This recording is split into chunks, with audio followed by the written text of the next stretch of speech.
और खिचड़ी खाने के बाद अब वो बेला आ गई जिसमें अब मैया को विदा होना है। वो शुभ घड़ी आई, विदाई की बेला।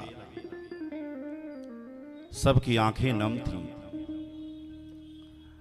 इस संसार में कोई पत्थर जैसा भी हृदय किसी का हो, वो कभी नहीं रोता हो, लेकिन जब अपनी बिटिया को विदा करता है तो उसकी आंख जरूर गीली हो जाती है, उसके आंख से जरूर पानी गिरने लगता है। जनक राज जी दूसरे को शिक्षा देते थे कि माया और मोह से दूर रहो, लेकिन बाबा तुलसी कहते हैं आज सब ज्ञान गायब हो गया, वो भी रोने लगे सीता को देख करके।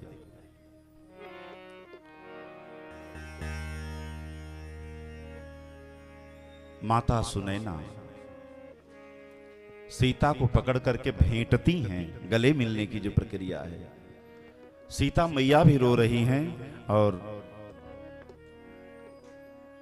सुनैना भी रो रही हैं। माता और बेटी दोनों रो रही हैं। बिटिया एक बात बताऊं, मैं वहां नहीं रहूंगी, सुबह जल्दी उठ जाना।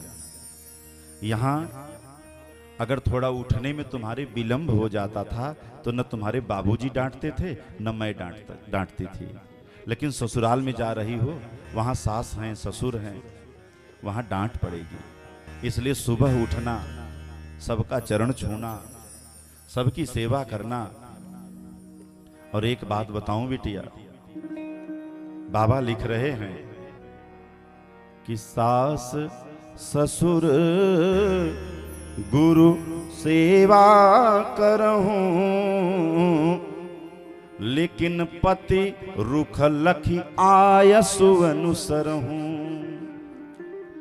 बेटी सीता वहां न कौशल्या की सेवा करना, सुमित्रा की सेवा करना, कैकेयी की सेवा करना, दशरथ जी की सेवा करना, समधी साहब की, गुरु जी की सेवा करना। लेकिन अपनी जिंदगी को आज के बाद तुम राम के अनुरूप जीना। राम जैसा चाहते हो आज के बाद तुम राम के अनुरूप रहना। और अब चाहे तुम्हारे जीवन में सुख मिले और चाहे तुम्हारे जीवन में दुख मिले, राम को ही अपना आराध्य मानना। और उनके जीवन में सुख मिले तो सुख में उबलना मत, और अगर दुख मिले तो दुख में रोना मत। तेरी मैया यही तुमको सिखा रही है।